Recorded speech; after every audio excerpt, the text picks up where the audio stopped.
우리 오늘 함께 나눌 말씀은 로마서 3장의 말씀입니다. 로마서 3장 1절에서 8절까지 말씀을 한 절씩 교독하겠습니다.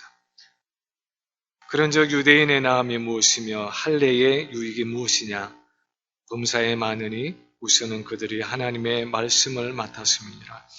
어떤 자들이 믿지 아니하였으면 어찌하리요? 그 믿지 아니함이 하나님의 믿으심을 패하겠느냐? 그럴 수 없느니라. 사람은 다 거짓되되 오직 하나님은 참되시다 할지어다.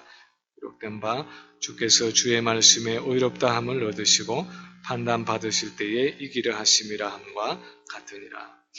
그러나 우리 무리가 하나님의 의를 드러나게 하면 무슨 말하리요? 내가 사람의 말하는 대로 말하노니 진노를 내리시는 하나님이 불의하시냐? 결코 그렇지 아니하니라. 만일 그러하면 하나님께서 어찌 세상을 심판하시리요?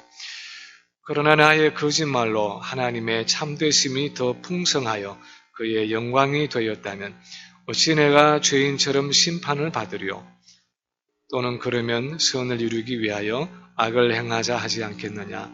어떤 이들이 이렇게 비방하여 우리가 이런 말을 한다고 하니 그들은 정죄 받는 것이 마땅하니라. 아멘. 친구 목사님 중에서 암으로 오랫동안 투병을 하고 있는 목사님이 있어서 암에 대한 이야기를 많이 듣게 되었습니다. 그 중에 참 인상적이었던 것은 암세포들이 굉장히 지능적이라는 사실입니다. 우리 몸 안에 이 침투해온 간첩이나 게릴라처럼 암세포는 우리 몸 안에서 잡히지 않으려고 굉장히 아주 고도의 그 수법을 써서 자기를 위장한다는 사실입니다. 그래서 어떤 종류의 키모 약이 몸 안에 들어오면은 암세포가 처음에는 막 쫓기듯이 그렇게 도망해서 줄어들다가 어느새 그 키모약을 대항해서 견딜 수 있는 항체를 만들어내서 몇 번 하고 나면 그 키모약이 더 이상 듣지 않게 된다는 것입니다. 그때 우리는 이 암세포에게 그 키모약에 대한 면역이 생겼다, 이제 이런 얘기를 합니다. 또 어떤 경우는 그 키모약이 너무 강해서 감당하기가 어려우면 그 암세포가 변종을 한다고 합니다.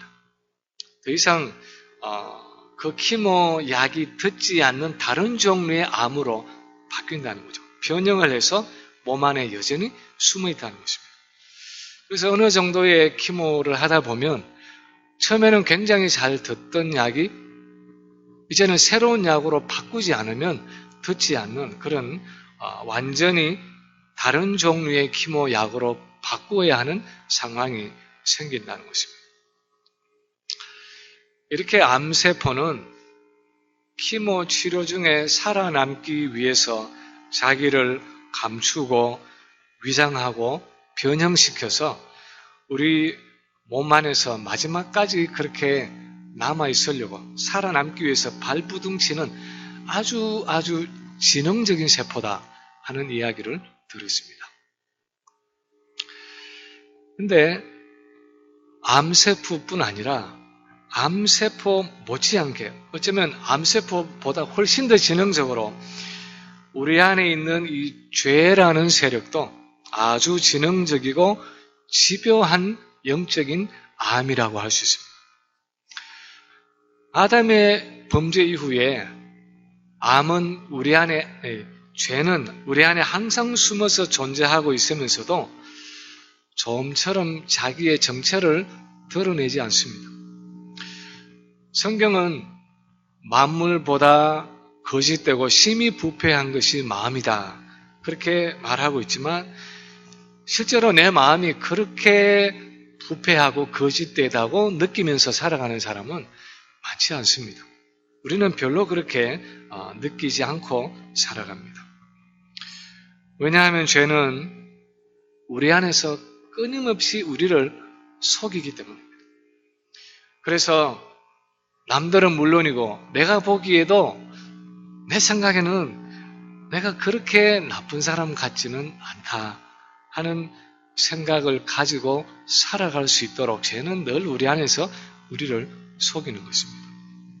그래서 성경이 만약에 우리가 얼마나 죄악된 존재인지, 내가 얼마나 죄악된 사람인지를 지적하면 우리는 즉각적으로 그것을 방어하게 되어 있습니다.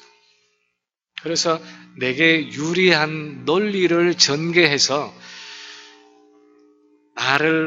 나의 그 죄악됨과 나의 부패한 것을 위장하고 변명하고 변호하도록, 그렇게 우리 안에 죄의 메커니즘이 작용하고 있습니다. 오늘 본문의 유대인들도 그들의 죄악됨과 부패함에 대해서 그런 종류의 변명을 하고 있습니다. 지난 시간에 우리가 본 것처럼 내가 아무리 할례를 받고 내가 아무리 언약 백성이라고 말을 해도 만약에 순종하지 않으면, 내가 여전히 범죄하는 삶을 살아가면 너희의 할례가 아무런 유익이 없고 너희가 언약 백성이라는 것 아무런 소용이 없다 하는 그 바울의 논증에 대해서 유대인들은 자기들의 죄악됨을 여전히 변명하고 변호하고 있는 그것이 오늘 우리가 읽은 이 본문입니다. 유대인들은 먼저 그들이 가지고 있는 이 언약 백성이라는 그 특권이 죄의 형벌과 또 책임을 면해준다고 생각하고 있었습니다. 자기들이 언약 백성이라는 그 사실이 어떤 모습으로든 죄의 형벌과 책임을 감해준다 또는 면해준다고 생각을 했습니다. 좀 쉽게 말하면, 아니, 우리가 하나님의 언약 백성인데 그래도 하나님이 우리 죄에 대해서 어느 정도는 좀 눈 감아 주셔야지 하는 그런 심려를 가지고 있었습니다. 마치 내가 그래도 대통령 아들인데 하이웨이에서 내가 좀 속도 위반을 했다고 해서 나한테 티켓을 줄 수 있나? 그러면 대통령 아들이라는 특권이 도대체 뭐야? 하는 그런 식입니다. 그래서 1절에 보면 이렇게 말합니다. 그런즉 유대인의 나음이 무엇이며 할례의 유익이 무엇이뇨? 하고 질문하고 있습니다. 이 가상적인 질문의 배후에는 우리가 정말 언약 백성이라면 좀 범죄한다고 해도 하나님이 우리를 이방인과는 좀 다른, 이방인과는 달리 좀 특별 대우를 해 주셔야 하지 않는가 하는 논리가 그 속에 깔려 있습니다. 여기에 대해서 바울이 답하는 것이 2절의 말씀입니다. 범사에 많으니 우선은 그들이 하나님의 말씀을 맡았음이니라. 범사에 많으니 하는 것은 혈통적으로 아브라함의 자손이 되고 이스라엘의 백성, 이 언약 백성이 되었다는 것은 그 특권과 유익이 여러 면에서 많다는 것입니다. 그러나 그 많은 것 중에서 만약에 가장 중요하고 우선적인 것 하나를 꼽으라고 하면 그들이 하나님의 말씀을 맡았다 하는 사실이라는 것입니다. 즉, 하나님이 누구시고 또 그 하나님이 주시는 구원의 길이 무엇인지를 알려주는 이 하나님의 말씀을 맡아서 구약 성경을 맡아 있는 하나님의 백성이라는 것입니다. 그래서 이 유대인들이 가지고 있는 하나님의 말씀을 가지고 나중에 신약 시대는 이방인들에게 전해줌으로써 그들도 하나님이 주시는 그 구원을 얻을 수 있도록 하는 그런 목적을 가지고 유대인들은 하나님의 말씀을 맡아가지고 있다는 것입니다. 그런데 이렇게 장차 이방인들에게 전해 주어야 할 하나님의 말씀을 맡아가지고 있다 하는 이 사실이 그냥 이방인들에게 전달만 해주고 우리는 그 말씀대로 살아가지 않아도 괜찮다 하는 그 특권을 의미하는 것은 아니라는 것입니다. 오히려 유대인은 말씀을 맡은 자로서 더 큰 책임이 있다는 것입니다. 그것은 이미 앞에서 바울이 2장의 그 마지막 부분에서 언급을 한 내용입니다. 2장 21절 이하에 보면 그러면 다른 사람을 가르치는 네가 내 자신은 가르치지 아니하느냐? 도둑질하지 말라 선포하는 네가 도둑질하느냐? 간음하지 말라 말하는 네가 간음하느냐? 우상을 가정 여기는 네가 신전 물건을 도둑질하느냐? 율법을 자랑하는 네가 율법을 범함으로 하나님을 욕되게 하느냐? 하면서 말씀을 맡아서 가르친다고 자부하는 그들이 오히려 불순종과 죄악 가운데 있는 사실에 대해서 바울이 이 유대인들을 신랄하게 비판하고 있습니다. 사실 오늘날 신약 교회의 특권도, 오늘날 저와 여러분의 특권도 옛 이스라엘처럼 하나님의 말씀을 맡아가지고 있다는 것입니다. 우리에게 많은 특권들이 있습니다. 하나님의 자녀 되었다는 특권, 우리 가운데 성령의 임재가 있다는 특권, 또 기도 응답의 확신과 영생을 얻었다는 그 특권과 그 외에 많은 특권들이 있지만 우리가 하나님의 언약 백성으로서 가지고 있는 아주 중요한 특권 중에 하나는 우리가 하나님의 말씀을 맡았다는 것입니다. 그래서 아직도 이 진리의 말씀이 없는 이방인들에게, 불신자들에게 이 말씀을 전해줄 책임이 있다는 것입니다.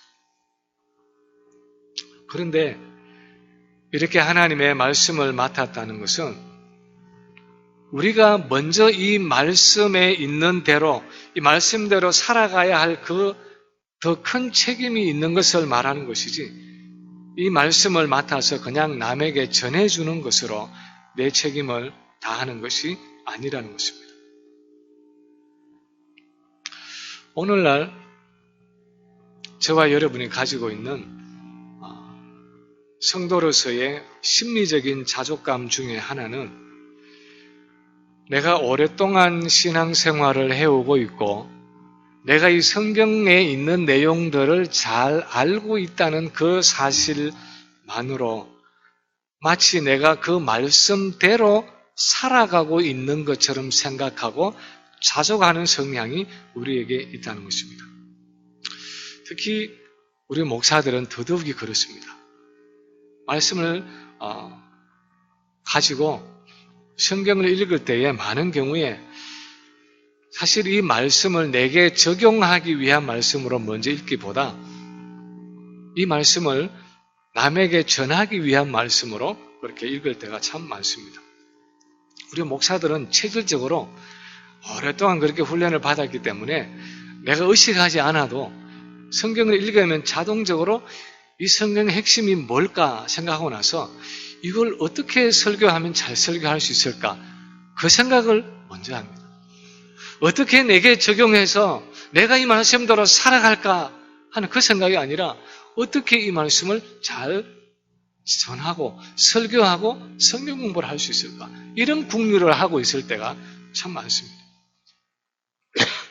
근데 우리 목사들뿐 아니라 오랫동안 신앙생활을 한 사람들이 가지고 있는 그 경향 중에 하나는, 그 위기 중에 하나는 이 말씀 한마디 한마디가 정말 내게 지금 주어지는 살아계신 하나님의 음성이라고 그렇게 듣기보다도 그냥 무덤덤하게 벌써 내가 수십 년 전부터 늘 들어오고 늘 알던 말씀으로 생각하고 내 마음에 아무런 감흥이 없이 말씀을 받을 때가 많다는 것입니다.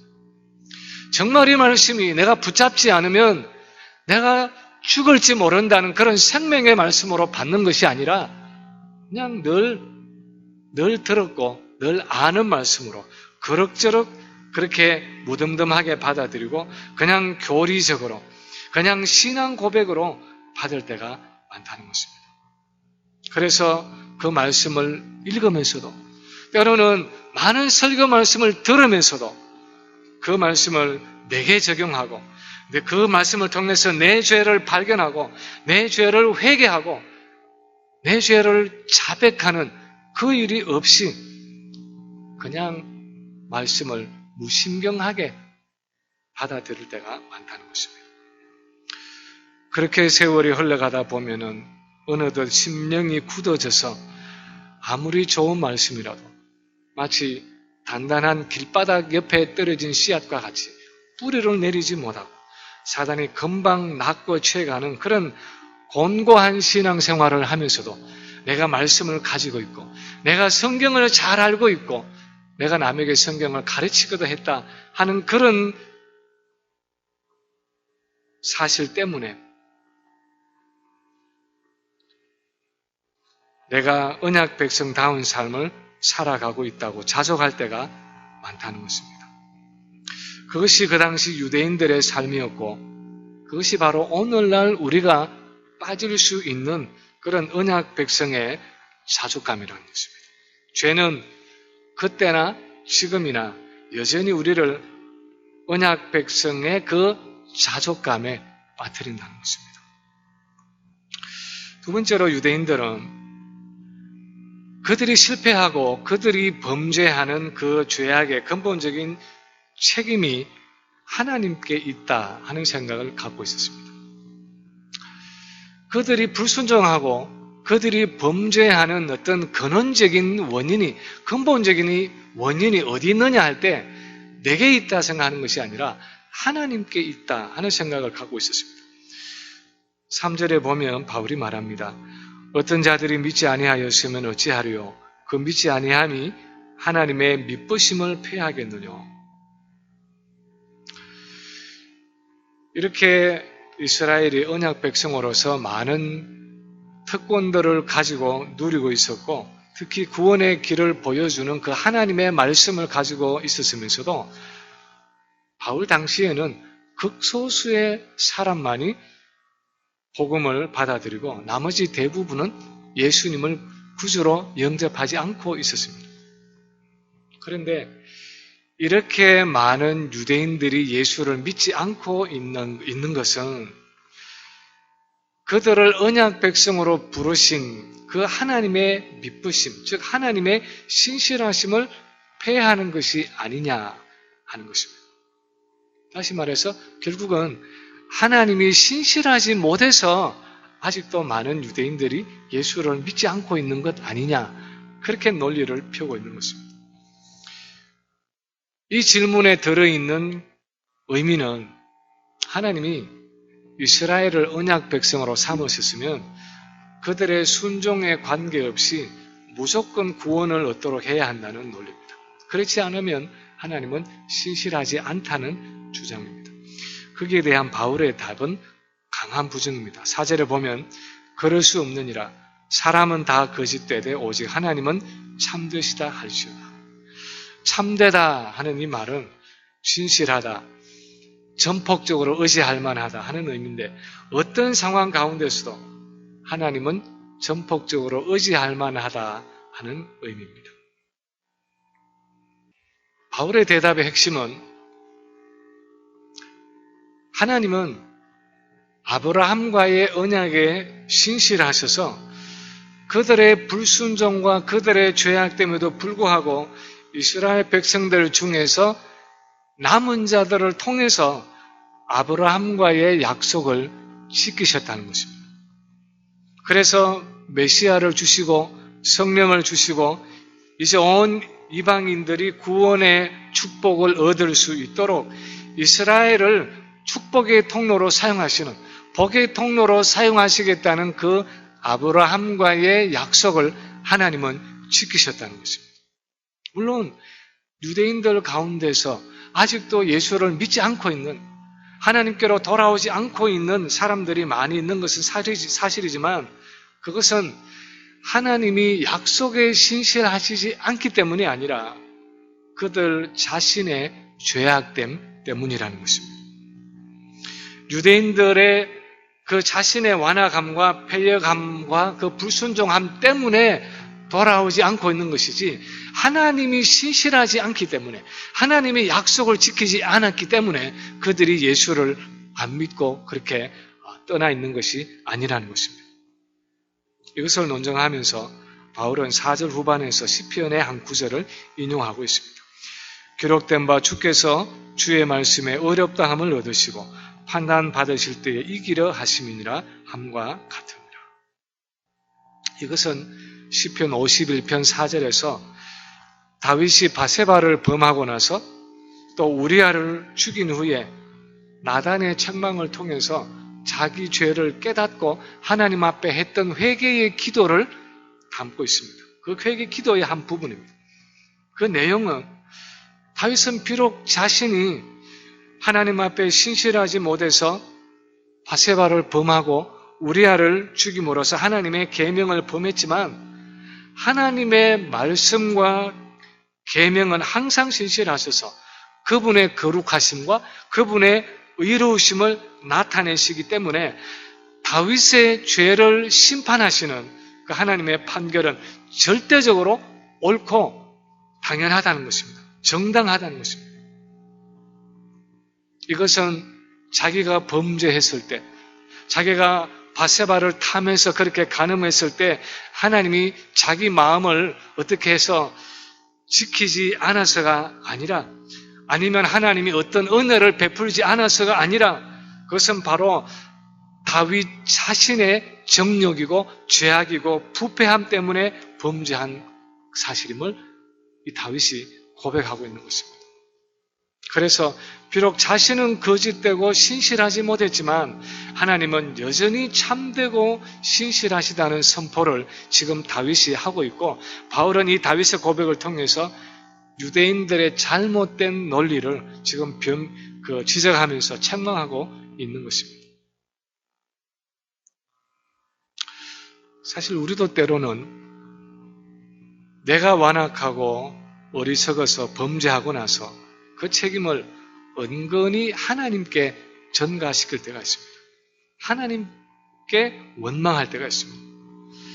하나님이 나를 붙들어 주지 않아서 내가 어떤 유혹이나 시험에 빠졌다, 그렇게 생각을 할 때가 있고, 하나님이 내게 은혜를 주시지 않아서 내가 죄를 지었다고 원망스럽게 그렇게 하나님을 생각할 때가 있습니다.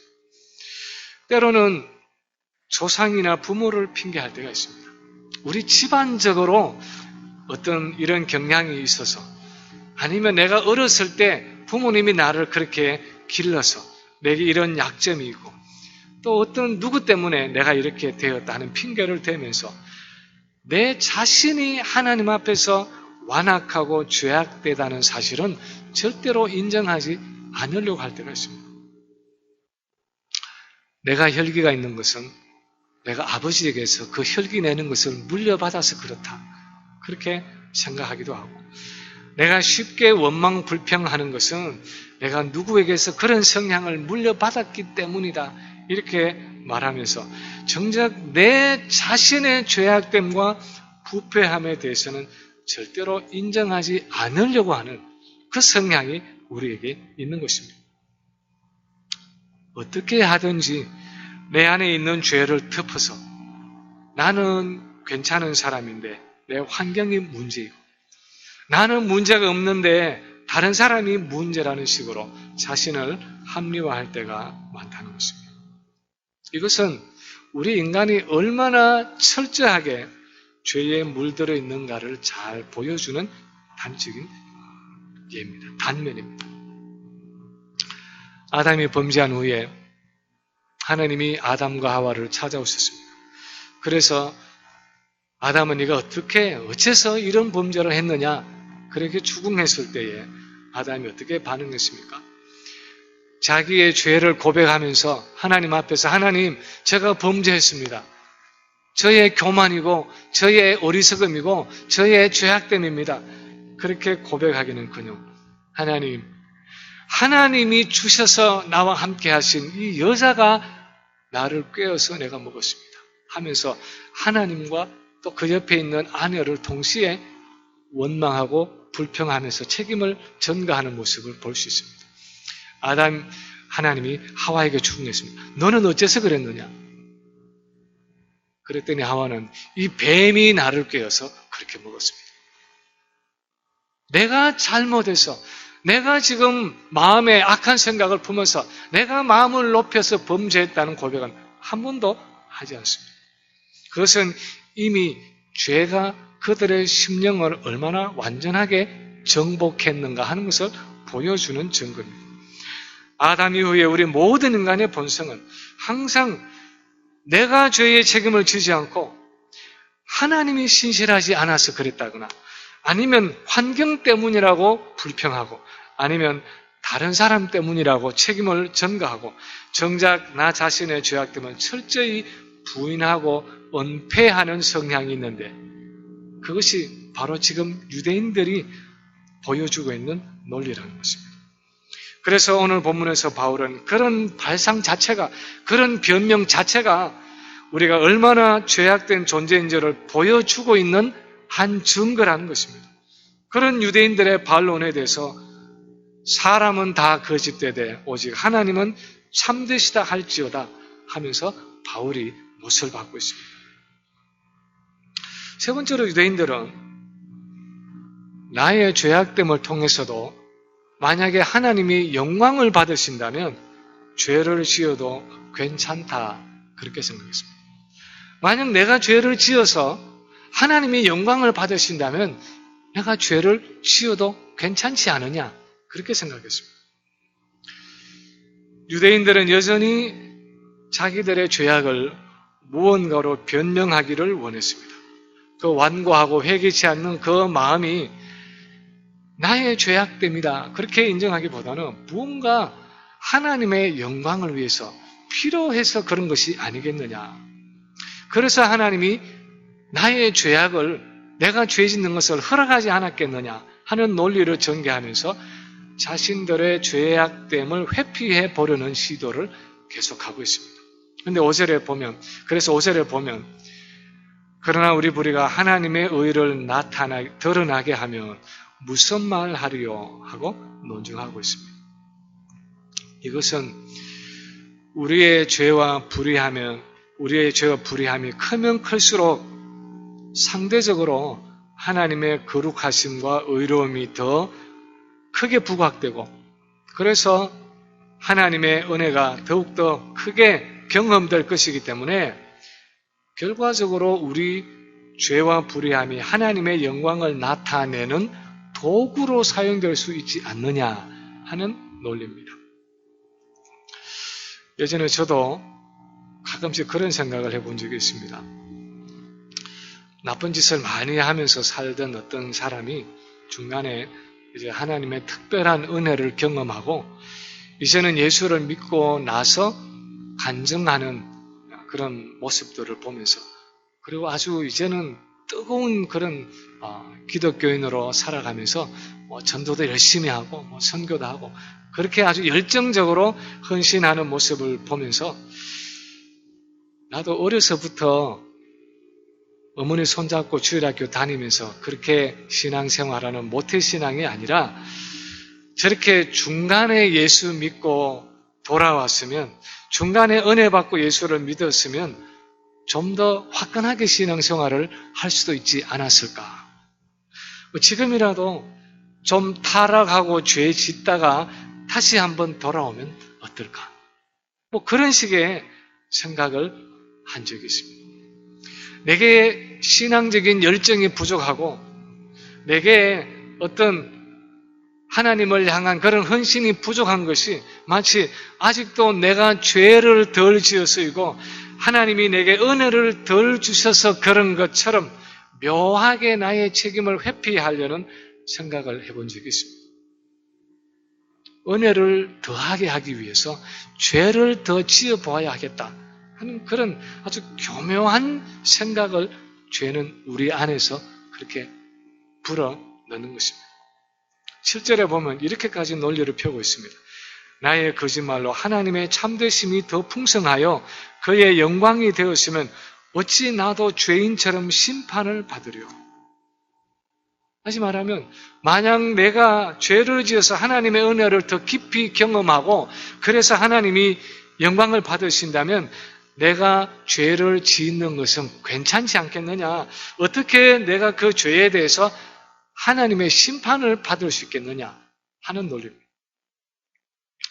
이거 비슷한 논리의 이야기를 예전에 어떤 모임에서 들은 적이 있습니다. 뭐라고 얘기를 하냐 하면 하나님이 구원을 이루시려면 어차피 예수 그리스도가 십자가에 죽으셔야 했는데 누군가가 그 예수님을 배신해서 유대인들에게 팔아넘겨야 할 사람이 필요하지 않았느냐. 그런데 그 어렵고 힘든 역할을 가룟 유다가 했다면 그 가룟 유다가 지옥에 가는 것은 불의하지 않으냐. 부당한 일이 아니냐. 하나님이 어떻게 그렇게 힘든 역할을 한 가룟 유다를 지옥에 보낼 수 있느냐. 그것은 부당한 것이다. 하면서 실제로 후역 모임에서 그렇게 논쟁을 펴는 분이 있었습니다. 결론적으로 바울이 여기서 말하고자 하는, 결론적으로 유대인들이 말하고자 하는 것은 설사 그들이 불순종하고 범죄한다고 해도 하나님이 언약 백성인 그들의 죄와 불의함에 대해서 심판하시는 것은 부당하다는 것입니다. 어떻게 하든지 인간의 죄를 합리화하려고 하는 이런 논리에 대한 바울의 답은 무엇입니까? 6절에 보면 결코 그렇지 아니하니라. 만일 그러하면 하나님께서 어찌 세상을 심판하시리요 하고 말하고 있습니다. 8절에서는 저희가 정죄받는 것이 마땅하니라 하고 말하고 있습니다. 다시 말하면 그렇게 그런 죄를 심판하시는 하나님은 결코 불의하지 않다는 것입니다. 만약 하나님이 그렇게 불의하고 부당하신 분이면 어떻게 세상을 심판하시겠느냐 하는 것입니다. 결론적으로 정죄받아야 할 대상은 바로 그렇게 교묘하게 죄를 은폐하려는 인간 자신이라는 것입니다. 오늘 본문에 나타나는 정말 어떻게 생각하면 말도 되지 않는 것 같은 여러 가지 논리를 펴고 있는 이 유대인들의 논리 전개의 오류가 도대체 무엇입니까? 무엇 때문에 그렇게 성경을 잘 알고 있고 나름대로 율법을 지킨다고 말하는 그 유대인들이 이런 식으로 죄를 변명하고 죄를 은폐하는 삶을 살아가는 것입니까? 유대인들은 그들의 죄와 불의함을 관계적으로 생각하지 않고 도덕적, 율법적으로 생각한 것입니다. 죄를 만약에 도덕적, 윤리적인 개념으로 보면 하나님이 내게 주신 계명이라는 것은 나와 하나님과의 관계에 있어서는 별로 상관이 없는, 나와 하나님과의 관계와는 분리된 그런 계명으로 존재할 수 있습니다. 예를 들어서 이런 식의 죄의 개념이 있을 수 있습니다. 마치 대통령과 어떤 범죄자가 있습니다.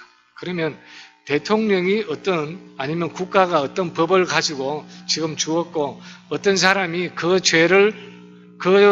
이 법을 어기는 죄를 지었다고 해도 사실 이 범죄자와 대통령 사이에는 아무런 개인적인 감정이 상할 게 아무것도 없습니다.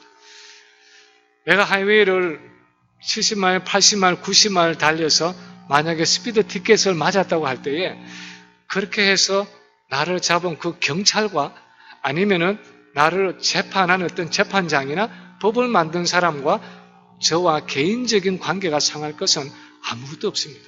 그것은 그냥 객관적이고 외형적으로 집행할 법을 내가 어긴 것 뿐입니다. 그 법을 준 사람과의 개인적인 관계가 아무것도 없습니다. 이런 의미의 죄는 순전히 객관적이고 도덕적이고 윤리적이고 외형적입니다. 어떤 퍼스널한 관계를 가지는 그런 성격을 띠지 않습니다. 그런데 그 당시 유대인들은 하나님이 주신 율법에 대해서 그런 외형적인 개념을 가지고 있었습니다. 그들은 율법을 일종의 도덕률이라고 생각을 했습니다. 그래서 그것을 잘 지켜 행하면 축복과 상급을 받고 그것을 어기면 저주와 형벌을 받지만 본질적으로 하나님과의 관계에 있어서는 손상이 없다고 생각을 했습니다. 그것이 유대인들이 가지고 있던 율법주의의 한 특징이었습니다. 그런데 문제는 성경이 말하고 있는 이 죄의 개념은 항상 언약적이고 관계적이라는 것입니다. 율법은 하나님의 언약의 규례로서 영적이고 내면적이고 관계적인 것입니다. 하나님은 지극히 거룩하신 분이기 때문에 그 거룩하신 하나님과 교제하기를 원하는 사람은 반드시 그 하나님의 거룩하심의 표현이 되는, 이것이 하나님의 거룩함이다 하는 그 율법을 가지고 그 율법을 지켜야 한다는 것입니다. 그래서 율법은 하나님의 거룩하심에 대한 요구이고 하나님의 거룩하심을 구체적으로 알 수 있도록 주어진 규례라는 것입니다. 그래서 내가 율법을 범했다 또는 죄를 지었다 하는 것은 더 구체적으로는 내가 거룩하신 하나님과의 관계에서 벗어났다는 것입니다. 하나님과의 관계에 있어서 불순종했고 반역했다는 의미입니다. 그래서 죄는 어떤 경우에도 심각한 것이고 피해야 한다는 것입니다. 하나님의 영광을 위해서 죄를 짓는다 하는 개념은 있을 수 없다는 것입니다. 그것은 마치 어떤 사람이 부부관계가 얼마나 소중한지를 깨닫기 위해서 내가 한번 바람을 피워봐야 되겠다, 그렇게 말하는 것과 같이 아주 논리가 맞지 않는 아주 어폐가 되는 그런 말이라는 것입니다. 오늘날 우리 기독교가 가지고 있는, 오늘날 우리 성도들이 가지고 있는 문제 중에 하나가 무엇입니까? 죄를 관계적으로 언약적으로 이해하지 못할 때가 많다는 것입니다. 지금 오늘 본문의 유대인들처럼 죄를 윤리적, 도덕적으로 생각하고 여전히 약간의 죄를 지으면서도 얼마든지 하나님을 섬길 수 있다고 생각하는 것입니다. 내가 아주 그렇게 큰 죄만 아니면 약간의 죄를 지으면서는 얼마든지 하나님과 교제하면서 하나님을 섬길 수 있다고 생각하는 것입니다. 사실 유대인들은 대부분의 경우에 그렇게 생각했습니다. 그래서 늘 하나님을 섬기면서도 우상을 섬기고 하나님을 섬기면서도 이방신들을 섬겼습니다. 하나님께 제사를 드리면서도 여전히 이방신들에게 제사를 드렸습니다. 그래서 여호수아의 그 마지막 고별 설교에 보면 그렇게 말합니다. 너희가 그렇게는 하나님을 섬길 수 없다. 너희가 섬길 자를 오늘날 택해라. 오직 나와 내 집은 여호와만 섬길 것이다. 너희가 지금 양쪽으로 다 섬길 수 있다고 생각하는데, 하나님을 섬기면서도 내가 약간의 죄를 짓고 살아갈 수 있다고 생각하는데 그렇게는 살아갈 수 없다는 것입니다. 반드시 양자택일을 해야만 한다는 것입니다. 나와 내 집은 여호와만 섬기겠다는 것입니다. 이것은 이스라엘 백성들의 지속적인 문제였고, 그래서 마침내 북이스라엘과 남유다가 망한 것이었습니다. 내가 해결하지 못한 죄가 있지만 그것이 나와 하나님과의 언약의 관계를 해치지 않을 것이라고 생각한 것입니다. 그 생각이 망국의 원인이었습니다. 그래서 언약 백성 이스라엘이 망한 것입니다. 그러나 오늘 이 본문에 바울의 이 책망을 통해서, 유대인들을 향한 책망을 통해서 우리가 기억해야 하는 것은, 죄는 항상 하나님과 우리 사이에 단절을 가져온다는 것입니다. 하나님과 우리 사이를 멀어지게 한다는 것입니다. 하나님과 우리 사이의 교제를 손상시키고 그 관계를 파괴하는 것이 죄의 성격이라는 것입니다. 나는 금방 의식하지 못할지 몰라도 거룩한 영이신 성령을 근심케 하고 성령을 소멸시킨다는 것입니다. 그래서 아무리 조그마한 죄악이라도 하나님 앞에 고백함으로 늘 하나님과의 바른 관계를 유지하지 않으면 죄는 반드시 우리의 영적인 생명을 위축시키고 파괴한다는 것입니다. 그래서 이런 언약적인 죄의 개념을 가지고 회개와 고백을 통해서 늘 하나님과의 바른 관계 속에 있기 위해서 우리는 내 안에서 일어나고 있는 그 죄의 은폐술, 죄의 위장 전술과 변명에 대해서 항상 영적으로 깨어서 기도하고 또 파악하고 있어야 한다는 것입니다. 말씀을 마칩니다. 예수 그리스도의 십자가를 통한 은혜의 복음은 이제 우리가 하나님의 거룩하신 요구에서 자유로워졌다 하는 의미가 아니라 오히려 하나님의 이 거룩하심의 요구가 얼마나 심각하고 진지한 것인지를 우리에게 보여주는 것입니다. 우리의 죄 때문에 하나님이 자기 아들을 십자가에서 죽이실 만큼 하나님은 죄에 대해서 진지하신 분이었습니다. 그래서 십자가의 복음에는 거룩한 삶의 고민이 있어야 하고 십자가의 은혜에는 그 은혜를 헛되이 하지 않으려는 두렵고 떨리는 마음이 있어야 한다는 것입니다. 나의 죄를 감추고 숨기는 것이 아니라 사랑하는 주님의 풍성한 은혜를 의지하고 과감하게 내 자신의 죄악됨을 고백하는 자백하고 나오는 그 회개가 있어야 한다는 것입니다. 내 마음의 죄악됨을 지적하는 하나님의 말씀에 대해서 옳습니다. 하나님, 제 마음은 항상 거짓되고 악하지만 하나님은 항상 신실하시고 의롭고 옳습니다 하면서 나의 죄를 변명하지 않고 오히려 죄를 자백하며 하나님께 나아와야 한다는 것입니다. 그래서 요한 사도는 이렇게 말합니다.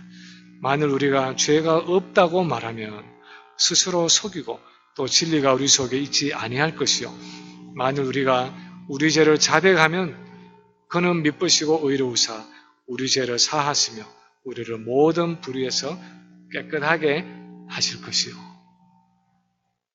바라기는 오늘도 이 말씀을 통해서 우리가 우리의 죄를 하나님 앞에서 어떤 모습으로든 변명하지 않고 항상 기쁨으로 회개하며 나옴으로 하나님과의 막힌 것이 없는 풍성한 교제 속에 살아가는 우리 모든 성도들의 삶이 되시기를 주님의 이름으로 간절히 축원합니다.